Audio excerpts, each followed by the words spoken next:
Hello friends, मैं नीता भास्कर आप सभी लोगों का अपने यूट्यूब चैनल पर स्वागत करती हूँ। और यूनिट 1 है न्याय, जस्टिस। ठीक है, न्याय का हमने सिद्धांत पढ़ लिया था एक, और ये रॉल्स का सिद्धांत है, जॉन रॉल्स का। ठीक है, तो जॉन रॉल्स का सिद्धांत है। और आशा करती हूँ वीडियो आपको पसंद आएगी, और पसंद आए तो प्लीज लाइक शेयर कमेंट करिएगा। चैनल पे अगर नए हो तो चैनल को सब्सक्राइब जरूर कर लीजिएगा, जिससे आपको नई वीडियो की नोटिफिकेशन मिलती रहे। तो चलिए शुरू करते हैं जॉन रॉल्स का न्याय का सिद्धांत। ठीक है, देखिए, जॉन रॉल्स के न्याय के सिद्धांत के अनुसार प्रत्येक व्यक्ति को दूसरों के लिए समान स्वतंत्रता के साथ सबके व्यापक बुनियादी, एक तरीके से कह सकते हैं, जो बुनियादी जरूरतें हैं, ठीक है, तो बुनियादी स्वतंत्रता का समान अधिकार होना चाहिए। और समान स्वतंत्रता के सिद्धांत के अनुसार सभी के समाज में सभी लोगों को कुछ ऐसी स्वतंत्रताएं दी जानी चाहिए जो कि मनुष्य या मानव अस्तित्व के लिए बुनियादी हैं। ठीक है, जिनकी आवश्यकताएं हैं, बुनियादी हैं। और जॉन रॉल्स कौन थे? तो जॉन बोर्डली रॉल्स। ठीक है, इनका पूरा नाम था जॉन बोर्डरली। ठीक है, रॉल्स। तो ये थे उदारवादी, लिबरल।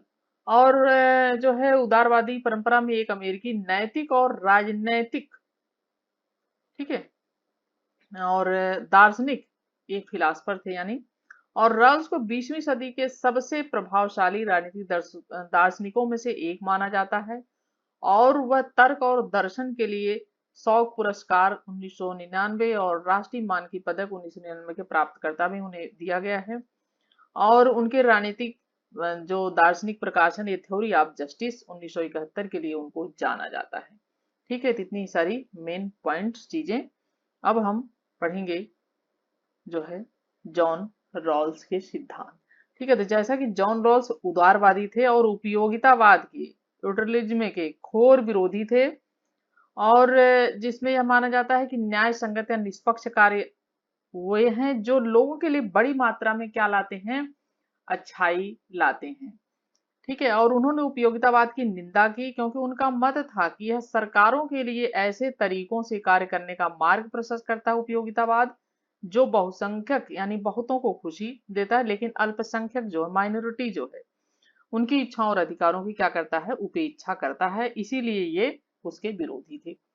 और जैसा कि बेंथम का न्याय परिणामवादी है, इन्होंने कहा, जबकि रॉल्स का जो सिद्धांत है परिणाम निरपेक्ष है, जिसमें प्रक्रिया पर अधिक बल दिया जाता है। रॉल्स अमेरिका के हार्वर्ड विश्वविद्यालय में दर्शन शास्त्र के प्रोफेसर थे। और रॉल्स का न्याय कांट के आदर्शवादी विचारों पर, इमैनुअल कांट के आदर्शवादी विचारों पर आधारित है। और रॉल्स का प्रसिद्ध कथन है कि आत्मन साध्य से पहले है, जो कांट की मान्यता है कि व्यक्ति स्वयं में साध्य से प्रभावित है। और रॉल्स ने व्यक्ति की गरिमा को बहुत अधिक महत्व माना, पूर्ण माना। और रॉल्स ने समाज में पारस्परिक लाभ के लिए एक सहयोगात्मक चेष्टा की, इन्होंने कल्पना की। ठीक है, और रॉल्स का न्याय का सिद्धांत काफी हद तक सामाजिक अनुबंध सिद्धांत, या आप कह सकते हैं सोशल कॉन्ट्रैक्ट थ्योरी जो है उससे प्रभावित है।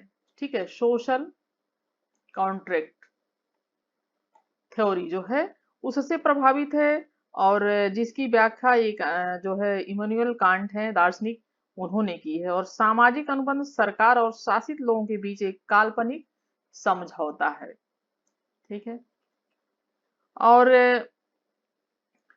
ठीक है, और रॉल्स जैसा कि एक राजनीतिक उदारवादी थे, और यही वजह है कि उन्होंने एक ऐसे राज्य की आवश्यकता पर जोर दिया जो मूल्यों के विभिन्न दृष्टिकोणों के बीच तटस्थ यानी न्यूट्रल हो।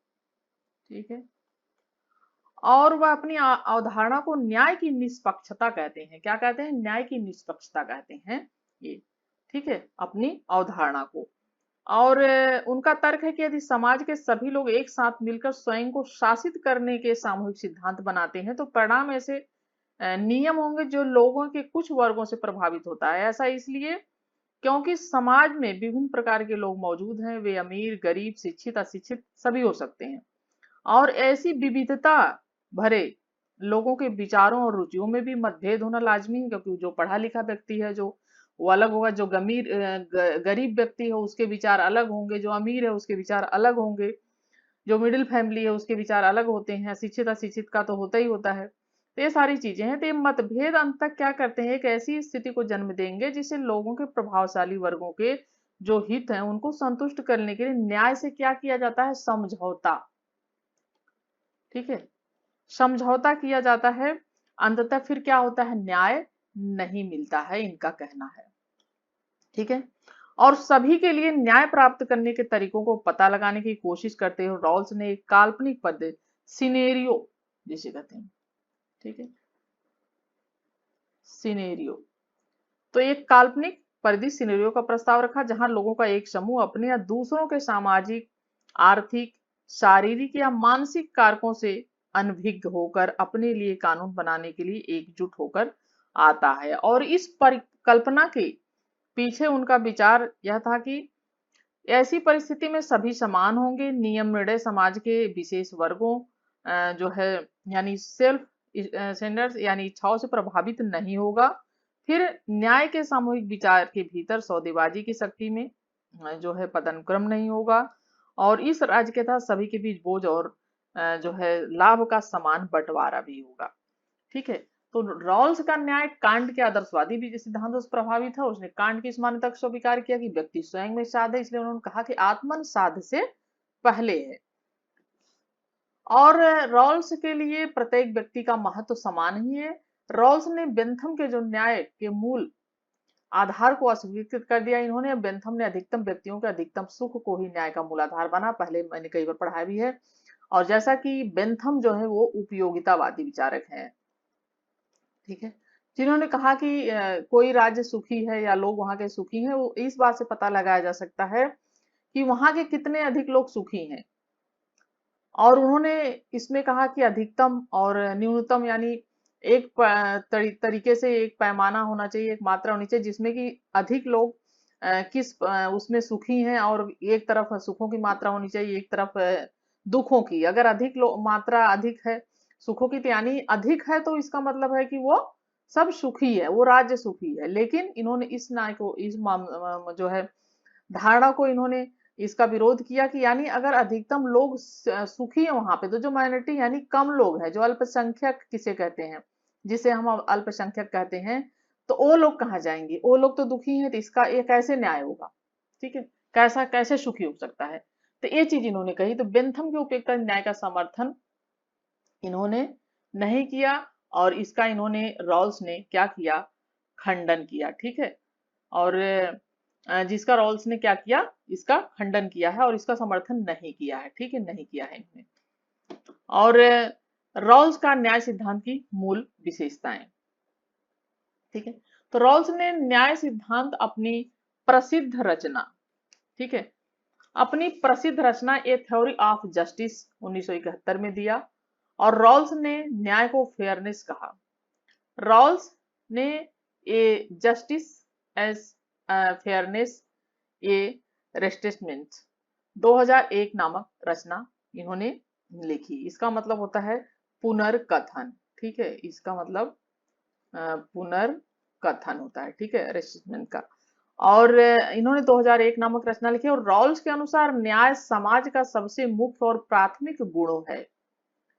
और रॉल्स के न्याय को मैक्सिमम प्रिंसिपल, ठीक है, इनके न्याय को मैक्सिमम प्रिंसिपल भी कहा है। ठीक है, और जो है रॉल इसका जो रॉल्स का न्याय सिद्धांत विभेदों के नियम पर आधारित है। और रॉल्स के न्याय की संकल्पना शुद्ध प्रक्रियात्मक है। ठीक है, और रॉल्स के न्याय सिद्धांत को आच्छादित करना का भी सिद्धांत इन्हें कहा जाता है, जिसे ओवरलैपिंग, ठीक है, ओवरलैपिंग जो है ये का सिद्धांत भी इसे कहा जाता है, रॉल्स के सिद्धांत को। ठीक है, और रॉल्स के अनुसार प्रत्येक व्यक्ति की न्याय पर संस्थापित अनुलंघता, ठीक है, अनुलंघता होती है और अपनी विशिष्ट मान्यता होती है। ठीक है, और अपनी विशिष्ट मान्यता होती। इन्होंने मतलब रॉल्स के न्याय सिद्धांत को आच्छादित एकता यानी ओवरलैपिंग कंसेशन यानी सर्वसम्मति, ओवरलैपिंग सर्वसम्मति का सिद्धांत भी कहा जाता है, और उनके अनुसार न्याय पर संस्थापित अनुलंघिता होती है और अपनी विशिष्ट मान्यता जो है मान्यता होती है। रॉल्स ने अपने न्याय सिद्धांत में निम्नलिखित बिंदुओं को क्रमिक रूप में स्वीकार किया कि सभी को समान स्वतंत्रता का अधिकार, अवसर की समानता और विभेदों पर नियम। ठीक है, इसको उन्होंने स्वीकार किया। सभी को यानी समान स्वतंत्रता का अधिकार होना चाहिए, सबको अवसर की समानता मिलनी चाहिए और विभेद पर नियम होने चाहिए। और जो रॉल्स का न्याय का सिद्धांत का निर्माण, तो जॉन रॉल्स न्याय सिद्धांत का निर्माण करने के लिए सामाजिक समझौते और अज्ञान के पर्दे का इन्होंने सहारा लिया। देखिए इनके न्याय का सिद्धांत का उद्देश्य क्या था।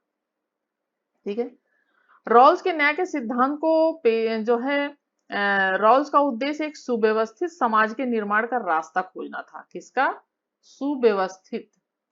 ठीक है, सिद्धांत का जो है निर्माण का रास्ता खोजना था। और उनके अनुसार एक सुव्यवस्थित समाज में मुख्यतः दो तत्व होने चाहिए, जैसे कि अपने सदस्यों की भलाई के लिए आगे बढ़ाने के लिए बनाया जाना चाहिए, और न्याय की सार्वजनिक अवधारणा द्वारा प्रभावी ढंग से रेगुलेट किया जाना चाहिए, विनियमित किया ना जाना चाहिए जिसे कहते हैं। ठीक है, विनियमित यानी रेगुलेट किया जाना चाहिए।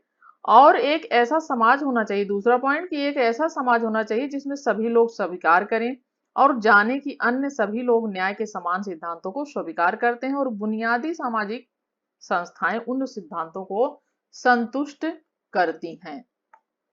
ठीक है, और एक सुव्यवस्थित समाज बनाने के लिए रॉल्स ने खुद को सक्षम नैतिक न्यायाधीशों के एक समूह के रूप में परिकल्पित करने के लिए कहा, और जो तर्कशीलता और निष्पक्षता के दृष्टिकोण से परस्पर विरोधी नैतिक और राजनीतिक आदर्शों के बीच निर्णय लेने में सक्षम हो।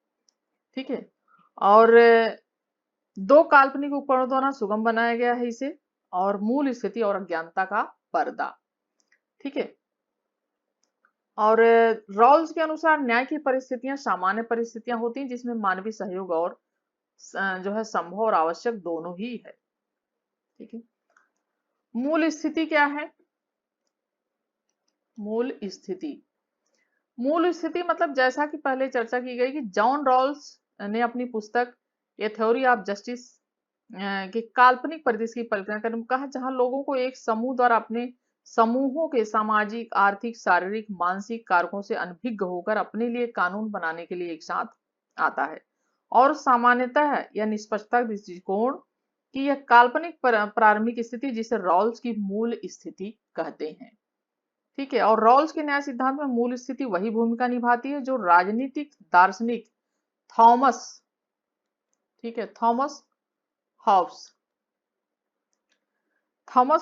जो हैं राजनीतिक और सामाजिक जो है, इन्होंने Thomas Hobbes, Jean Jacques Rousseau हैं, जॉन लॉक हैं, इनके द्वारा सामाजिक अनुबंध सिद्धांत में प्रकृति की जो स्थिति निभाती है वही इनकी मूल स्थिति भी होती है। ठीक है, अज्ञानता का पर्दा यानी अज्ञान के पर्दे से आशय व्यक्ति को समाज में अपनी वर्तमान स्थिति का पता नहीं और व्यक्ति का भी पता नहीं। व्यक्ति अपने लाभ को बढ़ाना चाहता है और दूसरे व्यक्ति के प्रति ईर्ष्या नहीं रखता है। रॉल्स का समझौता तार्किक व्यक्तियों का समझौता है। व्यक्ति तार्किक के साथ नैतिक भी है और व्यक्ति निस्वार्थ भाव से समझौता करता है। व्यक्ति सर्वाधिक सुरक्षित मार्ग का चयन करता है और यह समझौते में जोखिम भरे मार्ग का चयन नहीं करता है, यानी जिसमें जोखिम हो उसका जो है चयन नहीं करता है। और न्याय तार्किक चयन का परिणाम है। ठीक है, और रॉल्स का न्याय उदारवादी लोकतांत्रिक व्यवस्था की पृष्ठभूमि में है और बदतर परिस्थितियों में सर्वाधिक वस्तुएं अर्जित करना, यानी कितनी भी बदतर या बेकार परिस्थितियां हो लेकिन उसमें भी सर्वाधिक वस्तुएं अर्जित करना। और रॉल्स के अनुसार वस्तुओं से जो आशय है यानी जो मतलब है बदतर परिस्थितियों में प्राथमिक वस्तुओं से है, यानी बदतर परिस्थितियां हैं कैसी भी परिस्थितियां हो लेकिन जो प्राथमिक वस्तुएं, जरूरत की वस्तुएं हैं, बुनियादी जरूरतें हैं, उन वस्तुओं को उससे उनका मतलब है। और अज्ञानता का पर्दा का मतलब, ठीक है, अज्ञानता का पर्दा सभी के लिए जैसे कि वही है कि न्याय और व्यक्तिगत हितों को अलग रखना। ठीक है, अलग रखना और समाज को प्रभावित कर नियम निर्णय देने तर्कसंगत होना चाहिए, महत्वपूर्ण होना चाहिए। उनके रॉल्स का न्याय विशुद्ध प्रक्रियात्मक है, जो कि क्योंकि रॉल्स ने प्रक्रियाओं की निष्पक्षता पर बल दिया है और उनके अज्ञान के पर्दे की कल्पना न्याय को निष्पक्ष बनाने के लिए है और अज्ञान के पर्दे के पीछे किसी भी व्यक्ति को अपनी विशेष क्षमता और प्रतिभा का ज्ञान नहीं है। इसीलिए समझौते पर आधारित न्याय का विचार सभी के लिए समान अवसर प्रदान करता है, सभी के लिए, और इनके अनुसार सामाजिक कल्याण के लिए स्वतंत्रता पर प्रतिबंध नहीं लगाया जा सकता। और रॉल्स के न्याय सिद्धांत निर्माण के लिए 17वीं शताब्दी के समझौता सिद्धांतकारों के तरीके का प्रयोग किया, जैसे कि और सब सिद्धांतकार या वैज्ञानिक थे। रॉल्स ने न्याय का सामाजिक परिपेक्ष या न्याय की पृष्ठभूमि, तो रॉल्स के न्याय का निर्माण कल्याणकारी राज्य के अंतर्गत किया गया है, जो कल्याणकारी राज्य से कहते हैं, तथा उसने न्याय को व्यवहारिक आधार, ठीक है, उसने न्याय को व्यवहारिक आधार प्रदान करने के लिए लोकतांत्रिक, ठीक है, लोकतांत्रिक राज्यों की पृष्ठभूमि को आवश्यक माना। इस संदर्भ में उसने राज्य के कार्यों को निम्नलिखित भागों में बांटा। पहला, आवंटन। प्रतिस्पर्धी पूंजीवादी बाजारवादी व्यवस्था में राज्य के द्वारा कीमतों का नियंत्रण होगा और प्रगतिशील करारोपण किया जाएगा। दूसरा, ठीक है, अस्थायित्व, तो व्यक्तियों को पूर्ण रोजगार दिलाने का प्रयत्न किया जाएगा, ठीक है। दूसरा क्या है, तो इसमें व्यक्तियों को पूर्ण रोजगार दिलाने का जो है अस्थायित्व होगा यहाँ पे, ठीक है, प्रयत्न किया जाएगा तथा सभी व्यक्ति रोजगार के चयन में स्वतंत्र होंगे। तीसरी बात, स्थानांतरण, सभी के लिए न्यूनतम आय की गारंटी होगी जिससे दीर्घकालिक रूप में न्यूनतम स्थिति में रहने वाले लोगों की आय में वृद्धि हो। पूंजीवादी प्रतिस्पर्धी व्यवस्था में मानवीय आवश्यकताओं को उपेक्षित करना कठिन है, अतः सभी के लिए न्यूनतम आय का प्रबंध करना चाहिए, यानी न्यूनतम जो आय है वो उसका प्रबंध करना चाहिए, जिससे कि न्यूनतम स्थिति में रहने वाले लोगों के लिए अधिकतम क्या हो, अधिकतम लाभ हो। फिर आ जाता है पॉइंट वितरण, ठीक है, वितरण आ जाता है। समाज में संपत्ति का केंद्रीकरण वितरण यदि एक सीमा से अधिक हो जाए तो उसका स्वतंत्रता व समानता यानी अवसर की समानता पर खतरा उत्पन्न हो जाता है। अतः उसने उत्तराधिकार की संपत्ति और उपहारों के संदर्भ में भी करारोपण का समर्थन किया, यानी जो उत्तराधिकार की संपत्ति उत्तराधिकार में मिल रही उस पर भी, और जो उपहार आदि हैं, गिफ्ट आदि हैं, उस पर भी करों का उन्होंने समर्थन किया, कर लगाए जाने चाहिए। रॉल्स की रचनाएं, political liberalism 1993, the law of peoples 1993, ये जो है इसकी रचनाएं हैं, ठीक है, यानी राजनीतिक उदारवाद, पॉलिटिकल लिबरलिज्म का मतलब राजनीतिक, ठीक है, उदारवाद। और ठीक है, तो द लॉ ऑफ पीपल्स, और प्राथमिक वस्तुओं के प्रकार क्या होने चाहिए, जिन प्राथमिक वस्तुओं को महत्व प्रदान किया या जो जरूरतें हैं उनको क्या वस्तुएं होती हैं वो, तो प्राथमिक वस्तुएं जैसे कि बुद्धि, स्वास्थ्य प्राथमिक वस्तुएं हो गई। सामाजिक प्राथमिक वस्तुएं जो हैं वो अधिकार हैं, स्वतंत्रता है, ठीक है, और संपत्ति है और गरिमा का सम्मान, ये आती हैं सामाजिक प्राथमिक वस्तुएं हैं, जो समाज में प्राथमिक वस्तुएं, ठीक है, बुनियादी वस्तुएं। और न्यूनतम स्थिति में रहने वाले लोगों को अधिकतम लाभ से तात्पर्य प्राथमिक वस्तुओं के आवंटन से, यानी प्राथमिक वस्तुओं के बंटवारे से है, और यह आवंटन केवल बदतर परिस्थितियों में लागू होता है। यह जो आवंटन है, या जो विपरीत परिस्थितियां होती है, बदतर परिस्थितियां होती, खराब परिस्थितियां कह सकते हैं जिन्हें आप, तो उसमें लागू होता है, तथा उसके पश्चात व्यक्ति को स्वतंत्र प्रतिस्पर्धा के लिए छोड़ दिया जाता है, ठीक है, यानी जब खराब परिस्थितियां हो तो ठीक है, और जब ये लागू होनी चाहिए लेकिन अच्छी परिस्थितियां, ठीक परिस्थितियां हैं, समान परिस्थितियां हैं, तो फिर स्वतंत्र प्रतिस्पर्धा के लिए छोड़ देना चाहिए। रॉल्स के अनुसार ऐसी विशेषताएं स्वीकार की जा सकती हैं जिससे उचित लोगों का कल्याण हो।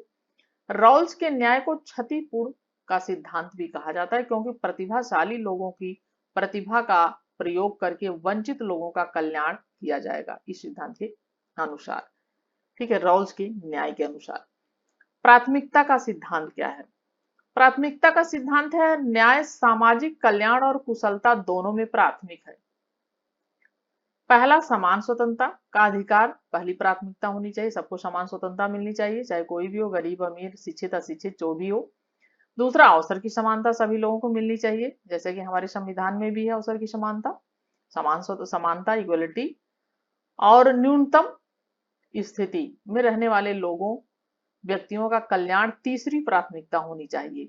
ठीक है, पहली प्राथमिकता क्या होनी चाहिए? समान स्वतंत्रता, दूसरी अवसर की समानता और तीसरी न्यूनतम स्थिति में रहने वाले व्यक्तियों के कल्याण की तीसरी प्राथमिकता होनी चाहिए। रॉल्स के अनुसार इस क्रम में कोई भी परिवर्तन संभव नहीं, यानी इसमें कोई भी परिवर्तन नहीं किया जा सकता। अब हम देखेंगे रॉल्स के न्याय की सिद्धांत की आलोचना।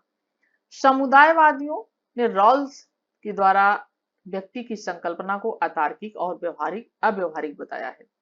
समुदायवादियों के अनुसार न्याय की कोई एक मात्रा और सर्वमान्य परिभाषा नहीं हो सकती, बल्कि विभिन्न समूहों के लिए, विभिन्न समुदायों के लिए न्याय की भिन्न भिन्न धारणाएं आवश्यक हैं। इसीलिए न्याय का कोई एक मानदंड नहीं हो सकता। ठीक है, अमर्त्य सेन ने अपनी पुस्तक द आइडिया ऑफ जस्टिस में नीति प्रक्रिया की बजाय न्याय पर बल दिया। ठीक है, किस पर बल दिया? नीति प्रक्रिया की बजाय न्याय पर बल दिया, द आइडिया ऑफ जस्टिस में। ठीक है, और मार्क्सवादियों के अनुसार आलोचना। मार्क्सवादियों ने के अनुसार मूलतः जो है मूल वर्ग का सदस्य है व्यक्ति, इसीलिए व्यक्ति के प्रथम समझौते की कल्पना नहीं की जा सकती। इनका कहना है कि जो प्रथम जो है समझौता है, जैसे कि बुद्धि और स्वास्थ्य प्राथमिकता थी, उसमें समझौते की कल्पना नहीं की जा सकती।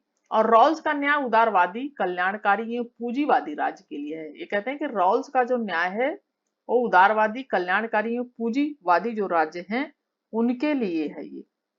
ठीक है, और नॉजिक द्वारा रॉल्स की आलोचना, नॉजिक ने रॉल्स की आलोचना की। नॉजिक ने राज्य के नियमों की कड़ी आलोचना की तथा उन्होंने पूर्ण प्रक्रियात्मक न्याय का उन्होंने समर्थन किया।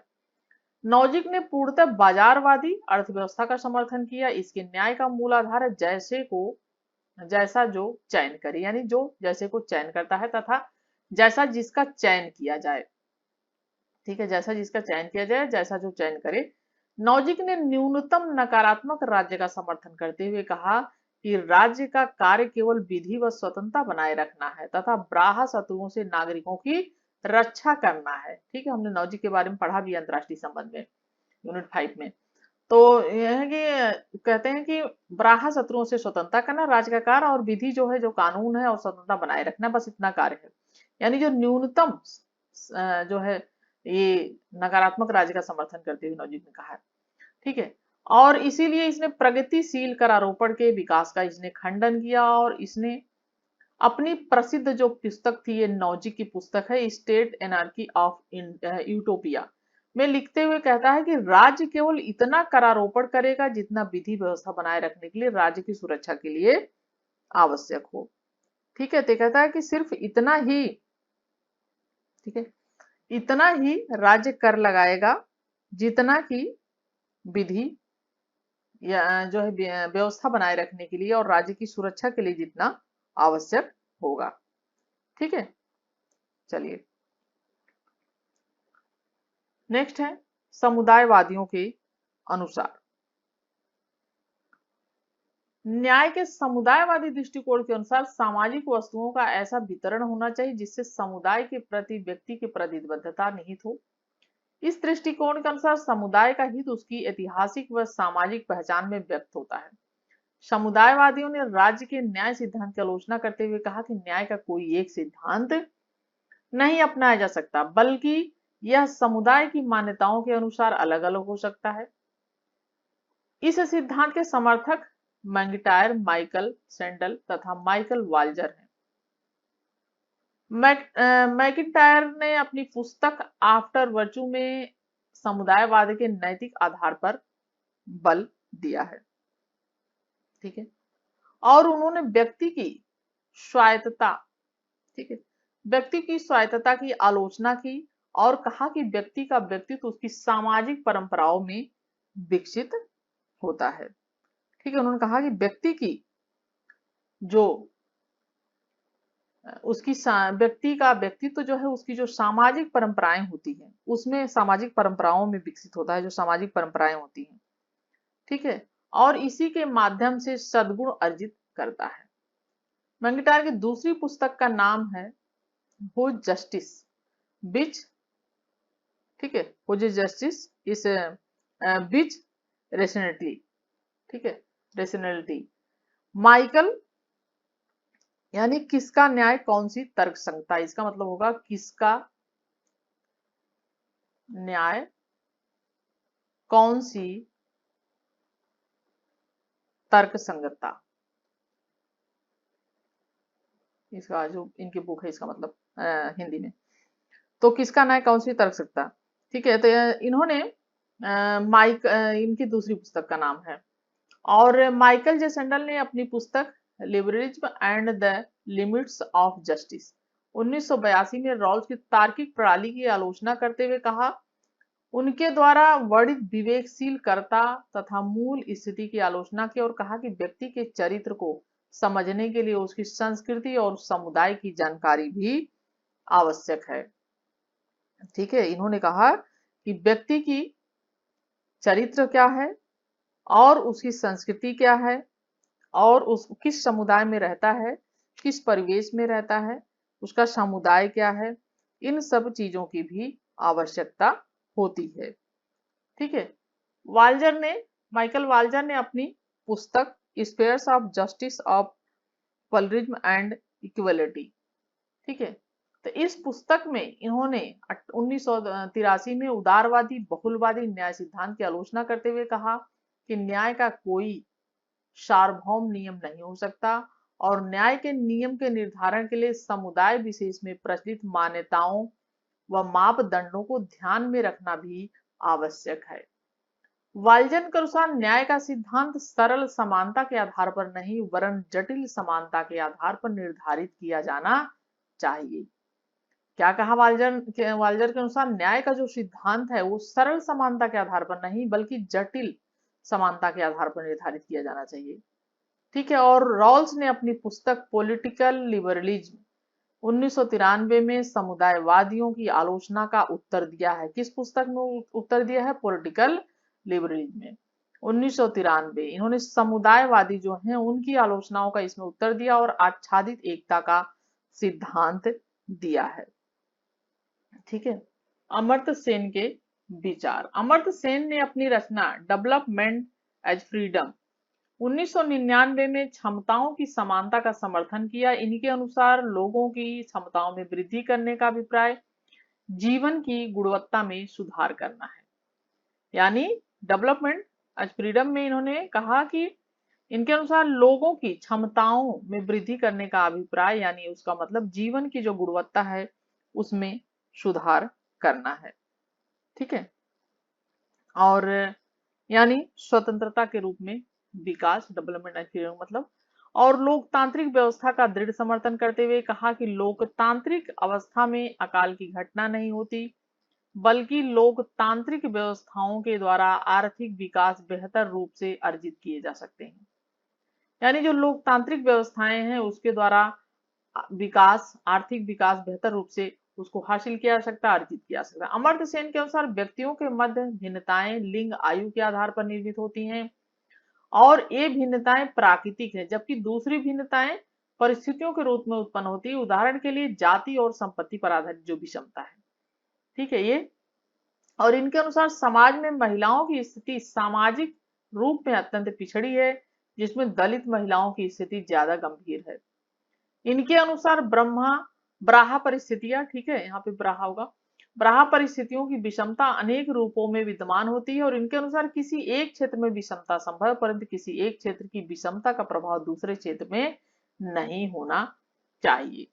वाल्जर के अनुसार समाज के अनेक ऐसे क्षेत्र हैं और यह सत्य है कि एक व्यक्ति संगीत के क्षेत्र में निपुण हो सकता है तो दूसरा व्यक्ति गणित के क्षेत्र में निपुण हो सकता है। विभेदीकरण है, कोई किसी को कुछ पसंद है, किसी को कुछ पसंद है, या कोई किसी चीज में प्रतिभाशाली हो सकता है, कोई और किसी विषय में प्रतिभाशाली हो सकता है। तो गणित के क्षेत्र में प्रभावशाली हो सकता है तो इस परंतु एक क्षेत्र का लाभ दूसरे व्यक्ति के क्षेत्र में न उठा सके। अमर्त्य सेन ने अपनी पुस्तक ए आइडिया ऑफ जस्टिस में रॉल्स की न्याय को नीति कहा, ठीक है, और इसे सार्वभौमिक संस्थावाद कहा और न्याय के व्यवहारिक पक्ष पर बल दिया। ठीक है, और वीडियो यहीं पे समाप्त होती है और आशा करती हूँ वीडियो आपको पसंद आई होगी। अगर पसंद आई प्लीज लाइक शेयर कमेंट करिएगा। चैनल पे अगर नए हैं तो चैनल को सब्सक्राइब कर लीजिएगा और आप सभी से फिर मिलती हूँ नेक्स्ट वीडियो में। तब तक के लिए thank you for watching video.